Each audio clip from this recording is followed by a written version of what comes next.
Greetings and good Thursday morning, the 20th of April, still the third decade of the 21st century.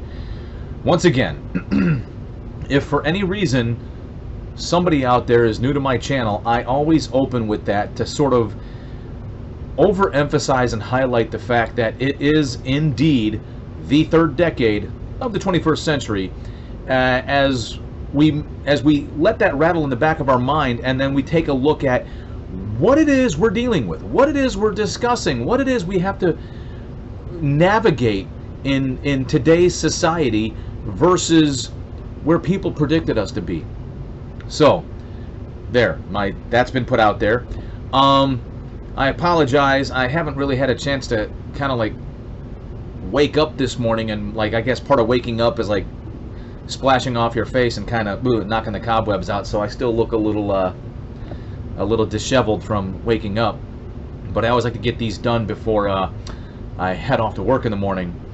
So without further ado, if you are new to my channel, one thing that I pride myself on is if you leave a comment, I will read, react, and respond. I have but one subscriber, one person who consistently views my channel, and that same person takes the time to comment. We don't necessarily see eye to eye on everything on a socio-political scale.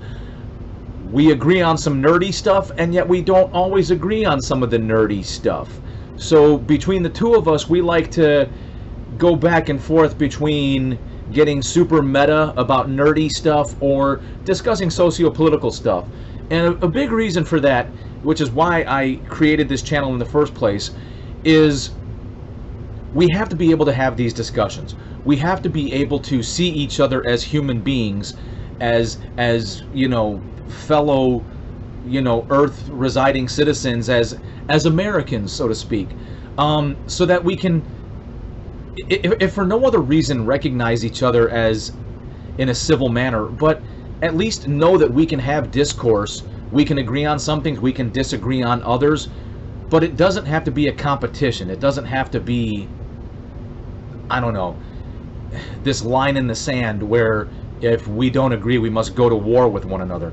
And unfortunately, I feel like way too many people are participating in that mindset. So without further ado, Stace Catalan responded to my last two videos. This is the first one, April 18th. Drag queens are not all gay men. There was a female drag queen that spoke at the Texas Senate against the drag bill that was coming forth. Drag is a form of entertainment, whether at a drag show or simply reading, like you said, Peter and the Wolf, which isn't as fun without the music. Agreed. I mean, Peter and the Wolf, you need the music. So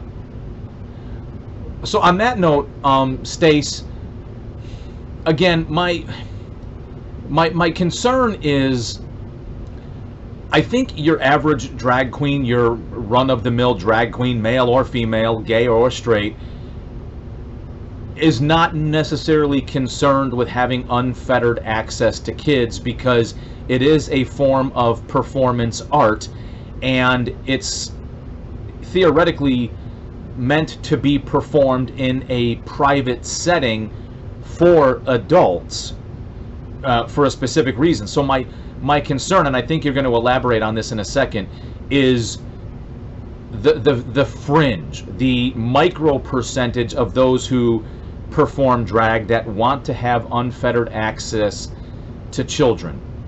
Okay, grooming is brought up as a defense. I believe that the main issue with trans community is not even trans women, aka women, competing in sports, but the main idea of trans women in bathrooms. Stace, I'm going to apologize. I think what you're saying is men becoming trans women, because I know you're more into this than I am. For anybody else who's new, that's one of the subjects we disagree on, but we have civil discourse, because otherwise that means I'm not recognizing someone as a human, and I'm demonizing them. So let me go backwards a little, real quick. So grooming is brought up as a defense. Yeah, that seems to be a very popular topic. And the one thing I hate about both sides of this thing is it seems like whether you're left or right, Democrat or Republican, you have to latch on to one or two concepts, and like a dog with a bone, you can't let it go. Um, I think rightfully so, people who are on the right or right-leaning, have legitimate concerns about the individuals that want unfettered access to children and for what purpose. And then, I hate to say it, but of all the drag queens that are trying to read to children, what is the spectrum of those that are just trying to read a book? But then why are you reading a book in, I don't know, Stace, it's probably not an area that we're probably going to agree on, but trans women rather than bringing up, okay, the bathroom issue. Okay, this one's difficult, because I do believe there are people that are legitimately, to include at the psychological level, trans for whatever reasons. I won't go into the hyper specifics, and they're just trying to live their life. To include, if anything else, they'll probably go out of their way to conceal certain things about themselves, and in an effort to maintain some discretion and some privacy, while perhaps using, what the hell? It's that time of the day. I'm getting my spam calls, auto warranty or refinance. Sorry. Yeah, I think it's the intimate spaces where women are derobing, where there's a population of individuals that are potentially trying to take advantage of the trans concept.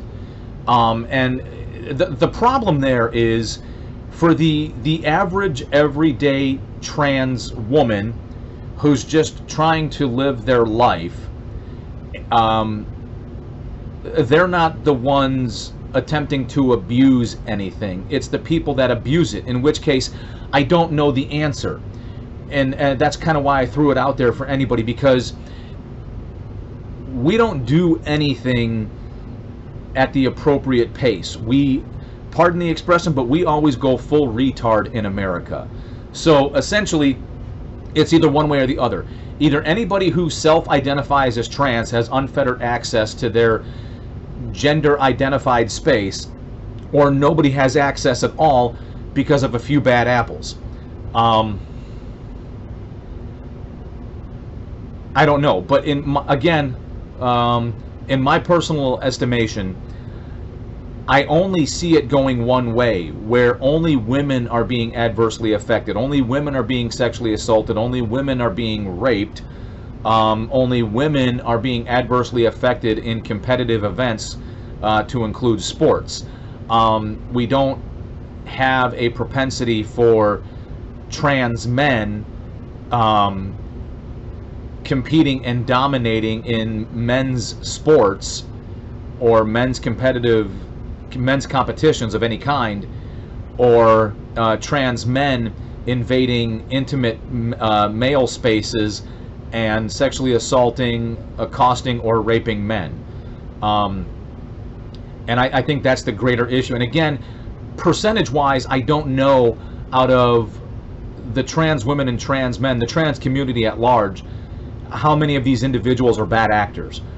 But it's it's the same thing, where how many gun enthusiasts are there, and Second Amendment, enthusiasts are there, and I think enthusiast is maybe the wrong word, but people who believe in and partake in the Second Amendment, who are constantly chastised for the actions of, a few. So in that vein, if we keep the conversation in that vein, I think we have common ground, where singular bad actors that are a micro fraction or a micro percentage, fringe group of people, ruin something for a legitimate group of people. All right, where were we? I hear most of the arguments against trans women rather than bringing up trans men. Okay, I think we were just kind of covering that. My husband and I disagree when it comes to competition in the trans community. The body is changed by hormones and, of course, by surgery for some. The only thing that doesn't change is the center of balance. Gabby Tuft is a great example of this, on how much her body has changed due to dieting and hormones, etc., to have a leaner look. I don't see a trans woman in the bathroom as invading my space. Most likely I'd ask for cosmetic tips. A trans woman identifies as a woman and thus would be going to the bathroom of their choice. Women bathrooms have stalls, so there's that. I would give a second look more if a trans man came into the women's bathroom.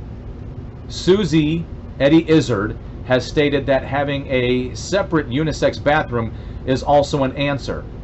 Trans people identify with the sex they present. I would prefer a gender-neutral bathroom because I identify as gender fluid. Okay, so if I'm reading this correctly, Stace, it sounds like your husband and I most likely agree as well, where we can have that conversation backwards and forwards, but again, at the end of the day, I think the data still exists that the only population being adversely affected in competition, whether it's sports or something else, is biological or cisgendered women, whatever the appropriate term is, because whether they've, as you say, Gabby Tuft, whether they've gone the extra mile to have surgeries and hormones and whatnot, I think there was a reason we separated women from competing in men's sports. With the rare exception of Billie Jean King, who I believe you and I are old enough to remember, from all the data I've seen, only biological women are being adversely affected by trans women competing in their spaces. And we've only heard stories of self-identified trans women assaulting or raping biological cisgendered girls or women in their intimate spaces. In which case, perhaps where we do agree is the gender neutral, where be it trans man, trans woman, what have you, you have your own identified space. Because admittedly, I also don't know if data exists that trans men and trans women are having relationships. I don't know. In which case, if a trans man and a trans woman was in a gender neutral space, if there's the possibility for misconduct. Again, I think the greater issue is people who naturally have bad intentions are going to do bad things. And I think that's where a lot of the discussion is taking place. It's not so much the everyday run-of-the-mill trans man, trans woman who's just trying to get by in life. It's the bad actors that are invading the space for what's the word I'm looking for?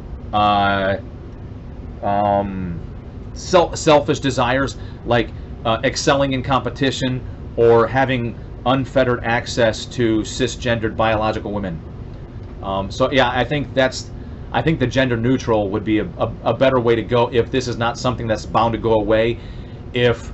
And I hate to put it in such definite terms, but like I said, we don't do anything in moderation. We do everything full retard. So it's either full bore with the trans community, in which case maybe the gender neutral bathroom is the solution, or we go hyper in the opposite direction, you know, where it's all against the trans community.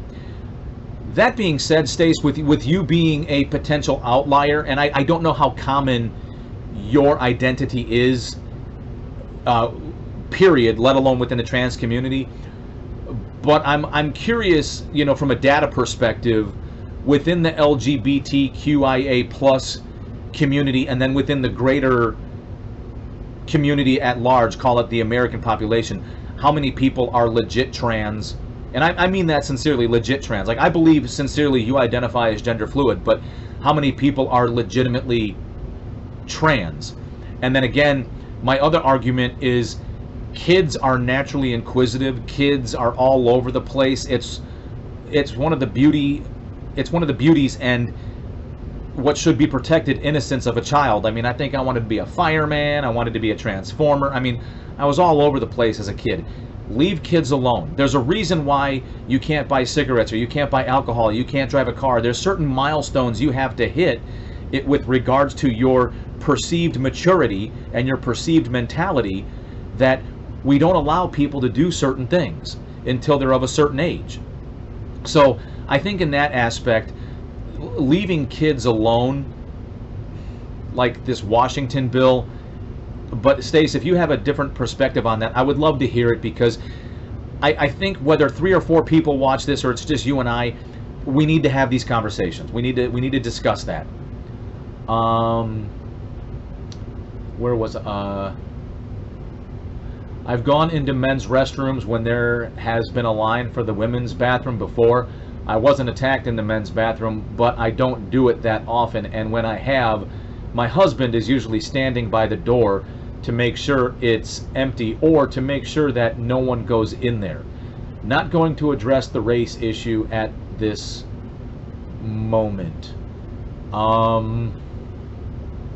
Believe it or not, Stace, I can't remember what the racial issue was. I don't typically rewatch my videos all that often. I think it's vain and whatnot. Even though I'm aware that there's the potential for irony, that I make these videos and I put them out there. Yeah. Okay, and then you responded to my response video. See, try saying that out loud, making sense of it. I made a video responding to comments. I'm reading the responses to that video and making another response. Yep, okay. It is what it is. Okay. Honestly, I don't know if I will ever see the last 2 seasons of Supernatural. I know what ends up happening, but I'd rather be in my happy place where Crowley is still alive. Heck, my black cat is named after the character. Yeah, season 14 and 15 were basically dedicated to ending the show. I don't think season 14 ended... Well, I could be wrong. I know in March of... Oh, crap. Give me a second here. In March of 19, before season 14 had ended, whether or not they were done writing season 14, Jensen, Misha, and Jared took to social media or whatever and posted that season 15 would be the final season of Supernatural. So I don't know if the writers had to rewrite any episodes, because the way season 14 ends literally sets up all of season 15 to be the finale. What I will say about that is season 15, the finale, I wasn't a fan. I'm sure by now you know what happens. The way that the character of Dean Winchester was written for the last 15 seasons, his ending was rather haphazard. It was klutzy. It was everything not Dean. And what a lot of people have suggested was that Sam and Dean were enjoying the comforts of plot armor because they were Chuck's favorite characters in a story. So he protected them consistently, and that without his protection,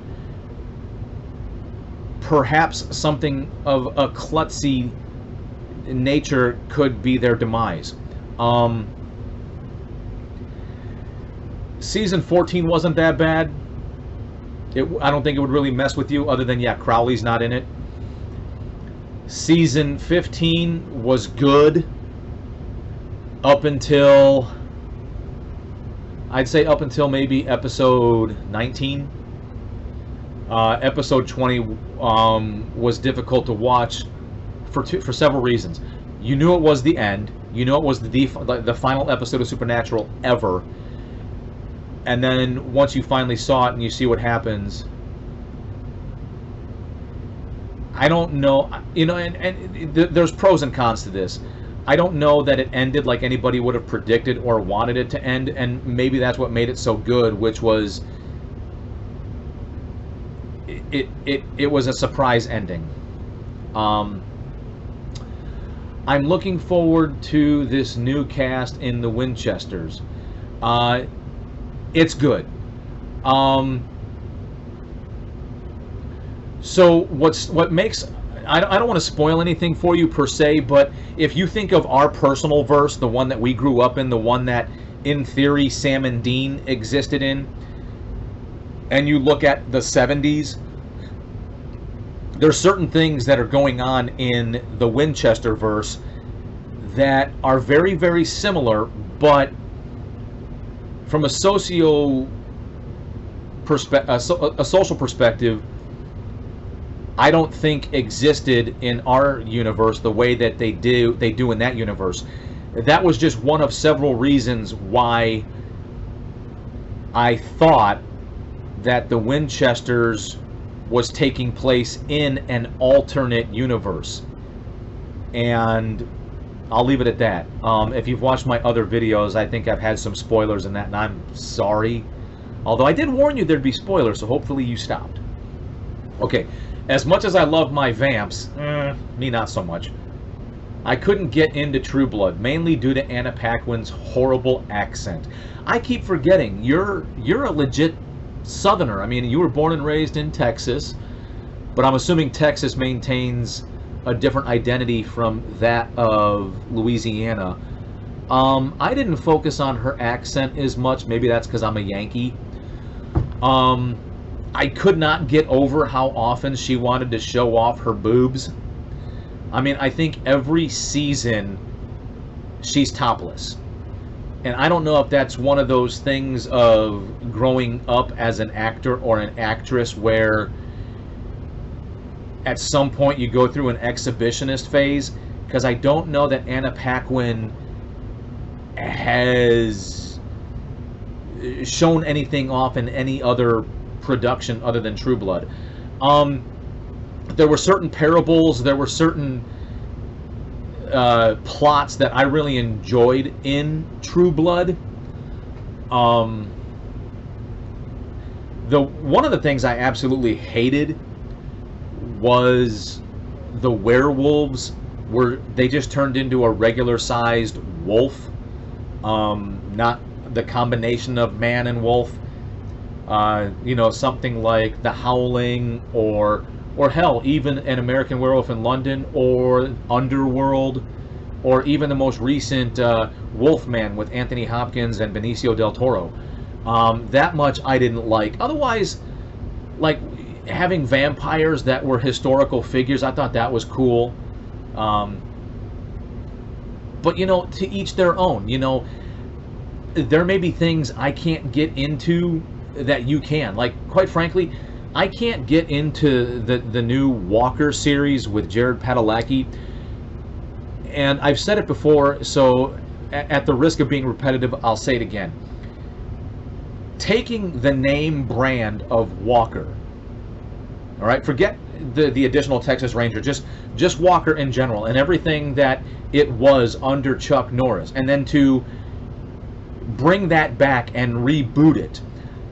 I think for some of us, there was an expectation. Maybe not everybody, but I think for some of us that were old enough to remember it, there was an expectation. All right, Jared, what are you going to do with the character? What direction are you going to take it in? Let's see what you do with it. And then, without spoiling it for you, because I know I've talked about it in the past, maybe you stopped the video there.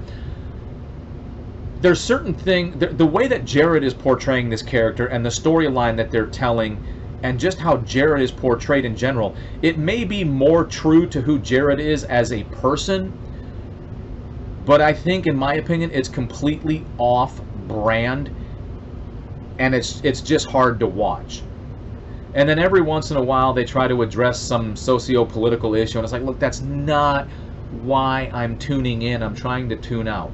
But they don't do it that much. I think really what it is for me is how off-brand it is. And that may have been their intent, but after 15 years of watching Jared as Sam, I don't know. It's just, he comes across way too much like Goofy from Disney. So I'll just leave it at that. So here's the deal. God, I've been going for about 25 minutes already. My God, I'm sorry.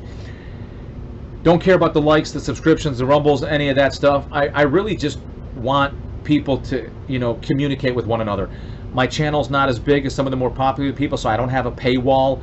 You're free to leave a comment, stimulate conversation, have conversations back and forth. We don't have to agree.